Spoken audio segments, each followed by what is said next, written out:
para ba tayo nagiging probinsya ng ICC, no? Which is not supposed to be the case because we're sovereign countries. Kung masasabi nating obstruction of justice, kinakailangan valid in the first place yung yung kadahilanan kung bakit siya inaaresto at kung bakit magkakaroon ng obstruction, no? Sorry but I don't think there's any question. Mega Balita Linggo. Kumusta naman Kuyang Rolly Basilio dyan sa San Jose Occidental, Mindoro? Ayan, nakikinig daw siya. Alam ninyo, yung ating mga magsasaka ho dyan, masama ho ang loob kung kailan sila nagtanim ng maraming sibuyas, kung kailan may isang nagmamay-ari ng kalahati yata ng San Jose Occidental, Mindoro ay nagtanim naman ng mais. Ilang daang hektarya ng maisan yung kanyang tinamnan, nung mag-aanihan 20 pesos ang kada kilo. 20 pesos sila'y yung mga malilit na magsasaka ay nadamay tuloy. Mabuti kung yung kilala kong asyendero dyan nadaan-daan na hektarya yung kanyang tinamnan. Pero kung isang hektarya lang ang tinamnan mo, o kaya dahil inati mo yung yung iyong sakahan, yung medyo kapag ganitong panahon ng tag-araw, ganitong panahon ng summer, talagang ikangay nagbibitak-bitak ba yung lupa? Yung wala na talaga, walang pag-asa pa. Tinamnan na lang ng ng ano ba mga produkto kapag gano'n. Hindi ba yung yung munggo? Tinamnan ng munggo. Tinamnan ng munggo. At yung medyo lugar naman na medyo may tubig-tubig. Yun ang itinira niya. Doon sa kanyang isang hektarya, tinira niya. Tinamnan niya ng palay. Pagdating naman ng yung isang parte naman na maganda-ganda, medyo buhaghag, tinamnan niya ng sibuyas.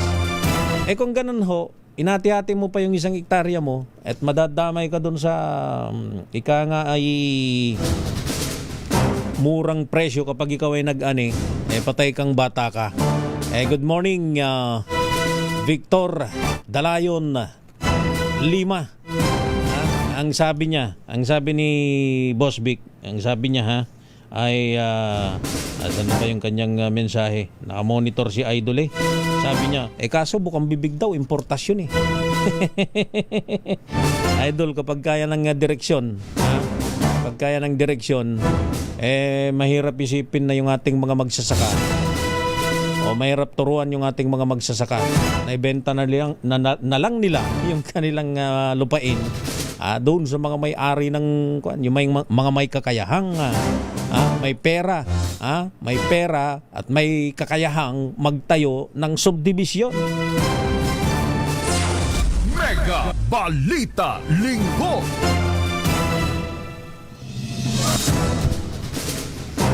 At sa pagpapatuloy ng ating balita at talakayan, meron na lamang tayong nalalabing 12 minuto bago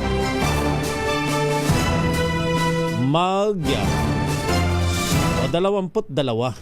Kaya dahil 6:38 na ho ng umaga, itinutulak naman eto, pakinggan ho ninyo, eto yung ika ngay gulo dun sa mga matataas na kapulungan na nadadamay tayo. Itinutulak ng minority bloc sa Senado na si Senador Sherwin Gatchalian maging susunod na Senate President sa gitna ng mga nagaganap na issue sa kapulungan. Sa panayam ng DCRH, sinabi ni Senador Ping Lacson na buwang desisyon ng 11 senador mula sa minorya na si Gatchalian ang magiging susunod na pinuno ng Senado. Si Gatchalian naman ang pinakakatanggap-tanggap na kandidato hindi lamang sa minority bloc kundi maging sa ilang miyembro ng majority. Ayon kay Lacson, naniniwala silang may kakayahan si Gatchalian na pagkaisay ng Senado tarapi ng mga kontrobersyang bumabalot ngayon sa administrasyon. Dagdag pa ng batikang senador, paulit-ulit umanong bumabalik sa isang punto ang kanilang mga pag-uusap na kailangan ng ibangon ng dignidad, integridad at reputasyon ng Senado na aniyay mababa na sa kasalukuyan. Totoo yan. Aminin man namin o hindi, talagang mababang-mababa ang ang perception ng ating mga kababayan sa Senado sa ngayon. Ang non-negotiable sa amin, si Senator Sherwin Gatchalian yung aming itatalaga na Senate President. At least in the meantime, na merong kaguluhan sa Senado. Kasi sa aming pananaw, si Senator Sherwin ang pwede maging acceptable, hindi lamang sa aming minority group of 11, kundi sa ilang senador sa mayorya sa ngayon. Mega Balita Linggo. Ay tama naman eh. Tama naman ho na wala hong pag-question dun sa binabalak na ang iyo po ay si Senador Sherwin Gatchalian. Dahil sa kredibilidad at sa naging history na ni Senador Gatchalian sa Senado, ay wala naman ho tayong masasabi ho ron.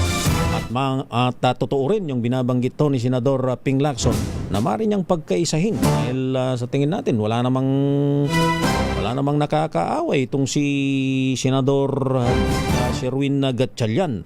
Ang sabi ni Senador Panfilo Lacson na kailangan ibangon ang dignidad, integridad at reputasyon na mababa na raw ho sa ngayon. Totoo ho yun.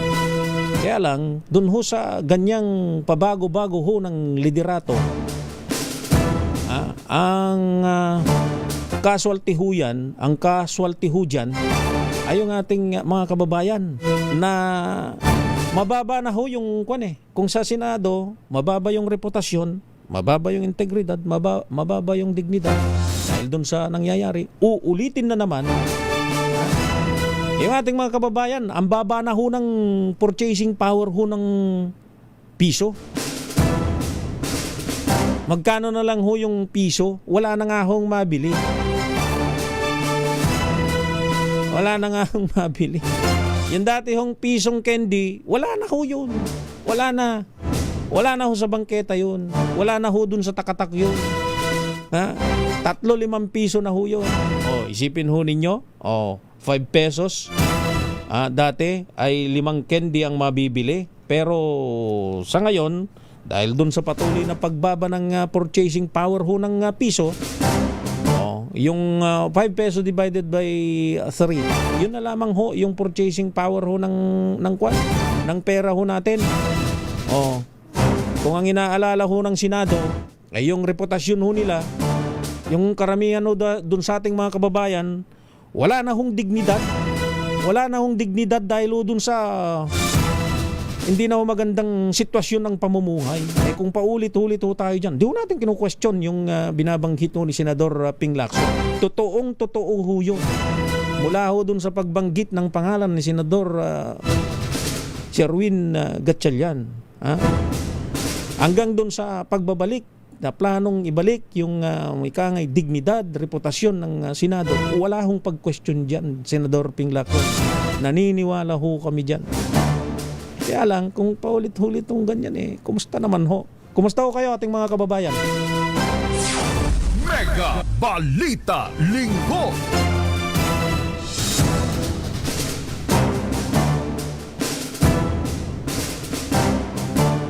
Samantala sa iba pang mga balita, tinawag naman na pro-life ni Senate President Alan Peter Cayetano ang giyera kontra illegal na droga ni dating Pangulong dating Pangulong Rodrigo Duterte. Sa isang social media video, sinabi ni Cayetano na human rights campaign ang drug war dahil kontra ito sa pinagbabawal na gamot na siya namang sanhi ng pagpatay, pagnanakaw at iba pang mga krimen. Binigyang din ni Cayetano na mayroong mga question sa extrajudicial killings. Ibang usapin naman umano kung naging polisiya talaga ito ng nagdaang administrasyon. Nagsilbi ang mambabatas bilang Foreign Affairs Secretary noon ni Duterte na naging running mate niya rin noong 2016 presidential elections. Mega Balita Linggo. Pilipinas ang oras, 44 na minuto. Makalipas ang 6 ng umaga, muli tayong magbabalik makalipas ang ilang paalala.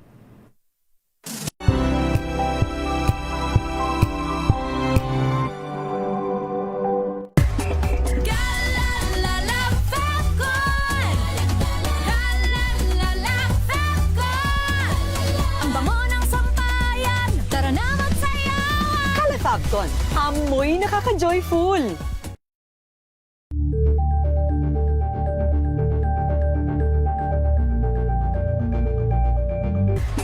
Galalala Falcon! Galalala Falcon! Ang bango ng sampayan, tara na magsayawan! Calefabcon, amoy nakaka-joyful.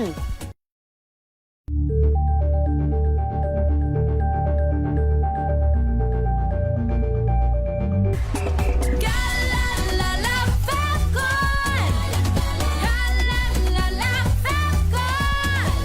Ang bango ng sampayan, tara na magsayawan! Calefabcon, amoy nakaka-joyful.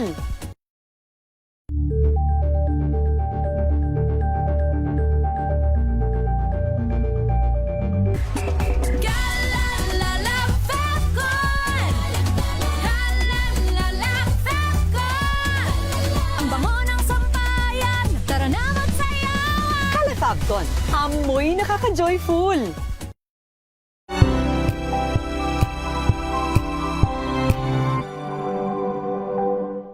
Maagang balitaan, maagang usapan sa mga issue at balita. Kasama si Kuya Angelo Palmones sa Magandang Umaga Pilipinas. Mula Lunes hanggang Biyernes.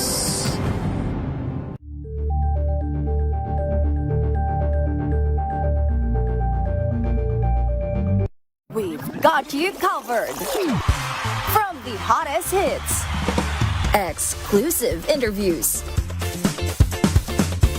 kilig to the bones fan meet experience, and hataw performances of your favorite stars. Saturdays, 12 noon, dito lang sa DZRH TV.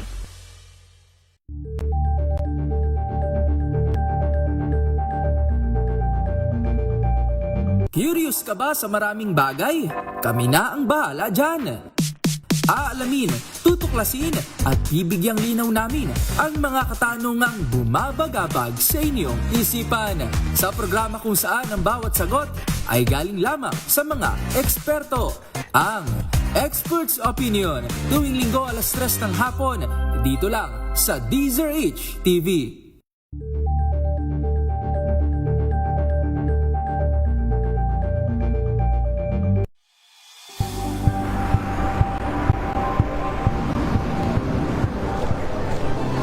Ating mga eksperto dito lang sa Expert Opinion. Ito ang The Better News. TNVS, trending and isang kwento, iba't ibang anggulo. Dito sa Point. Bawat pananagutan ating tatalakayin dito sa Hoy. Bawal yan. Filipino, dito lang sa DZRH TV, matchable entertainment and lifestyle. Ito ang MBC TV Network News. Una sa Pilipinas, una sa Pilipino.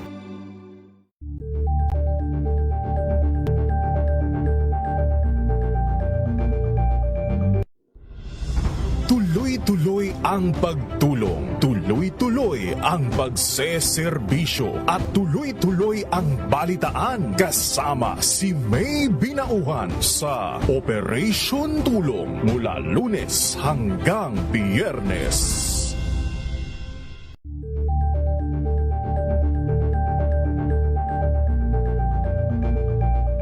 Tambalang Anthony Taberna at Jerry Baha ang gigising sa inyong umaga dahil lalatay ang humahagupit na diskusyon at komentaryo Lunes hanggang Biyernes sa 2x2.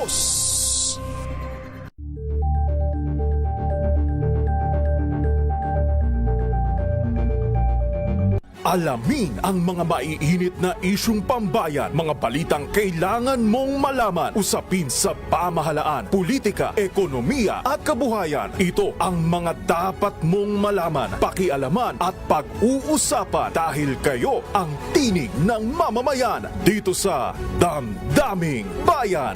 Live sa DZRH Radio, DZRH TV at DZRH Digital. Kasama sinalakay Deo Macalma at Elaine Apit. Araw-araw Lunes. Mega Balita Linggo.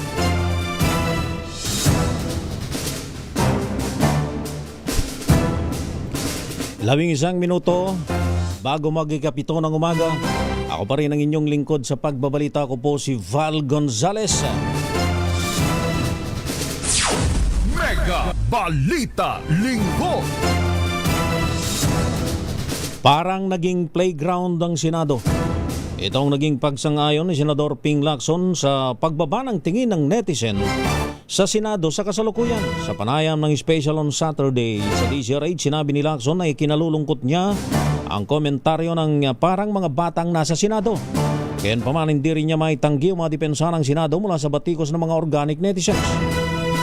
Kaya naman para kay Lacson, nangangailangan ng mabusising self-reflection ng lahat ng miyembro ng Senado ngayon para maibalik ang kalidad ng institusyon.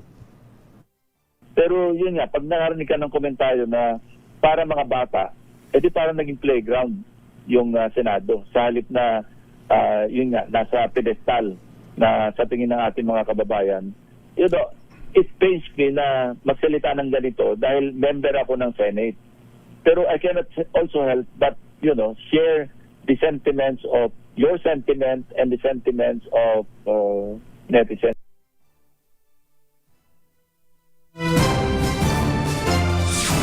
Mega Balita Linggo. Samantala sa iba pang mga balita, sumiklab naman ang isang sunog sa Knight of Columbus Building sa Intramuros, Maynila na umabot sa ikalawang alarma bago tuluyang naapula kahapon. Ayon sa Bureau of Fire Protection, itinasaw ng alarmang sunog dakong alas 8:44 ng gabi pero agad din itong itinaas sa second alarm wala pang 10 minuto. Dahil sa mabilis na pagkalat ng apoy, agad namang rumisponde ang mga bumbero sa lugar at idiniklarang fire out alas 9 pasado na ng gabi. Samantala wala namang naiulat na nasawi o nasugatan sa insidente habang patuloy pang iniimbestigahan ang sanhi ng sunog at maging ang lawak na natamo ng gusali. Mega Balita Linggo.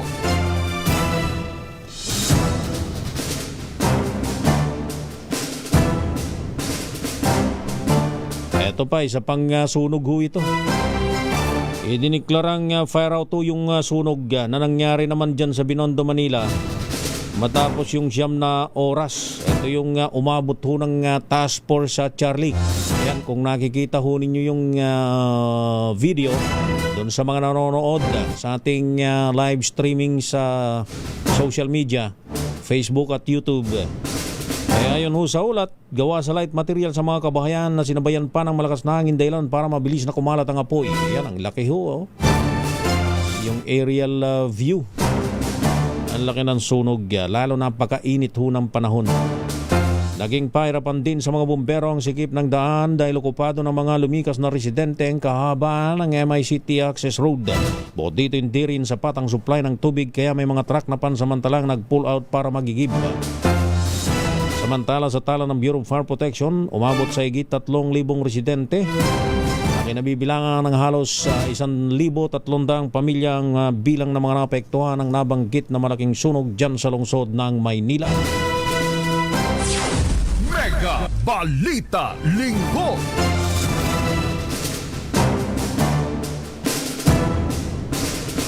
Eto, makinig ho kayo. Mahaba-haba ho ring babasahin ko na rin. Dahil maaring umabot ho sa mapanganib na 47 degrees Celsius ang heat index sa Pariat, Tuguegarao, Cagayan.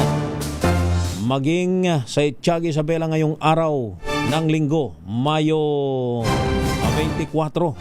Batay sa bulletin inilabas ng Pag-asa DOST, namumurong makaranas ng danger level heat index na 45 degrees Celsius ang Dagupan City sa Pangasinan at maging sa San Jose, Occidental Mindoro. Samantala 44 degrees Celsius naman ang posibleng maranasang init dito ho sa lungsod ng Pasay. Sinay, Ilocos Sur, Don Mariano Marcos Memorial State University sa Bacnotan, La Union, Baler, San Ildefonso, Sangli Point sa Cavite, Puerto Princesa City, Palawan at maging sa Iloilo City. 43 degrees Celsius naman ang maring heat index sa Lawag City, Mariano Marcos State University sa Batac, Ilocos, Iba, Zambales, yan sa may Central Luzon, QB Point sa Subic, Tarlac Agricultural University sa Kamiling, Ambulong sa Tanawan, Batangas. Maraming lugar pa ho dyan sa Quezon, sa Palawan, Daet, Camarines Norte, Birac, Catanduanes, Masbate City, Central Bicol State University of Agriculture sa Pili, Camarines Sur, Roa City sa Mambusaw, Capiz, Dumangas sa Iloilo, Catarman sa Northern Samar, habang 42 degrees Celsius. Mainit-init pa rin kahit 42. Yung ang iba, 47 Yan sa may bahagi ng Cagayan. 42 degrees Celsius naman ang dinatayang may tatala sa Science Garden sa Quezon City, Itbayat at Basco sa Batanes, sa Clark Airport, Infanta Quezon, National Agromet Station sa UP Los Baños, Coron sa Palawan, Huban sa Sorsogon, Borongan at Gian sa Eastern Samar. Yan o yung mga mararanasan. Dahil tinuturing ho ng Weather Bureau na danger level ang heat index na nasa 42 to 51 degrees Celsius. Kaya huwag nating kakalimutan yung laging paalala na uminom ng uminom. Laging magbaon ho ng tubig. Uminom ng maraming tubig. At kapag ka ho naman siguro mga bandang alas 11 ng umaga, kung ang pangarap ho ninyo ay magpa-fit ng inyong pangangatawan, wag na ho ninyong ituloy. Dahil yung alas 11 ng umaga, sobrang init na ho yun. Hindi ko mo umaga pa ang alas 11, wag na ho ninyong ituloy. Marami namang mga paraan para hindi ho tayo masyadong mainitan habang ikinukondisyon natin ang ating sarili doon sa magandang itsura ng ating figura. Dahil yung heat index, malakas man ang iyong katawan, pare-pareho lang ho yung ating mararamdaman. Hindi naman komo ikaw ay magandang yung pangangatawan, athletic, yung iyong figure. Hindi naman ho ganun ang ibig sabihin ho nun. Dahil pare-pareho lang ho tayo, kahit payatot ka, matanda o bata ka, pagka ho yung isang nararamdamang init ho sa isang particular na lugar, pare-pareho lang ho tayo ng mararamdaman. Kayo rin. Baka sa kagustuhan ninyong maging fit, baka kung saan pa humapunta. Mega Balita Linggo. Meron na lamang ho tayong 3.5 minuto bago mag-ikapito ng umaga. Pinag-aanda ng Department of Science and Technology ng Pilipinas sa mas matinding El Nino ngayong taon. Kapanayam ng programang Special on Saturday ni Dr. Cesar Chavez, sinabi ni DOST Secretary Renato Solidum na posibleng tamaan ng below normal rainfall condition ang 49 na mga probinsya sa bansa pagdating ng buwan ng Oktubre. Maaari ang magtagal pang naturang dry spell hanggang sa unang quarter ng 2027. Ayon sa kalihim, mayroong 92% chance na maramdaman na ang El Nino sa bansa sa darating na buwan ng Hunyo. At titindi pa ang epekto nito lalo na sa sektor ng agrikultura pagdating ng huling bahagi ng taon. Kaya naman iniudyok ni Solidum ang lahat na magtipid sa paggamit ng supply ng tubig bago pa lumala ang kondisyon sa bansa dahil sa inaasahang epekto pa rin ng El Nino. Ang ibig po sabihin ng below normal, so 41 to 80% ng rainfall ng average ang nakukuha lang. Pero kapag way below normal, less than 40% ng datihang mga pag-ulan ang nasusukat ng ating mga rain gauges. Ibig sabihin, wala tayong maasahang masyadong supply ng tubig mula sa pag-ulan. Kaya kung kayo'y magtatanim, dapat mag-reschedule na ng planting season o di kaya ay naninigurado tayo ng irrigation. Mega Balita Linggo. Samantala, asahan ng panibagong pagtaas sa presyo ng produktong petrolyo sa susunod na linggo ayon sa pagtataya ng Mine of Platts Singapore o MOPS. Batay sa forecast, posibleng tumaas ng piso hanggang 1.30 kada litro ang diesel habang inaasahan naman ang dagdag na 1.20 hanggang 1.50 kada litro sa gasolina. Paliwanag pa nila na lang. Dati ito yung Oil Industry Sources, ngayon MOPS. Patuloy daw maapektuhan ang supply disruption sa pandaigdigang merkadong presyo ng diesel kaya nasang magpapatuloy ang paggalaw ng presyo nito. Pinapayuhan ng mga motorista na maganda sa dagdag na gastusin sa transportasyon at iba pang produktong apektado ng pagtaas ng presyo ng langis. Department of Energy, wag na ho ninyong pagpayuhan. Sinanay naman na ho natin yung ating mga kababayan dyan ho sa mataas na presyo ng produktong petrolyo. Although hindi naman ho natin sinasabi na yan ho ay kasalanan ho ng gobyerno dahil nga ho yan ay dinidikta ho ng pandaigdigang merkado. Mega Balita Linggo. At yan na ho ang kabuuan ng ating isang oras na balita at talakayan ngayong araw ng linggo, 24 na ng buwan ng Mayo taong 2026. Ilang araw na lang yung ating mga bata ay magpapasokan na, ano ha? Kumusta naman ho kayo? Dun ho sa ating mga kababayan, kumusta ho kayo? Meron na ho bang notebook, may lapis, may ballpen na ba yung ating mga mag-aaral? Yan dapat ang pinag-aaksayan ng panahon ng ating mga mambabatas, hindi yung pansarili lamang ho ninyo. Dahil ang ating mga kababayan, sawa na ho sa kahirapan. 20 pesos na bigas, meron, yes, oo. Pero, di naman nabubuhay lang sa bigas, Engineer Artie. Hindi lang naman ho tayo sa bigas nabubuhay. Marami pa ho tayong mga gastusin. Ay, nako. Ako pa rin ho ang inyong lingkod sa pagbabalita. Ako po si Val Gonzales. Ang tabayanan ho, si Binibining Leth Narciso sa kanyang programang Pilipinas o Maynila. Ito ang Pilipinas. Oras sa buong Pilipinas, 1 minuto na makalipas ang 7 ng umaga.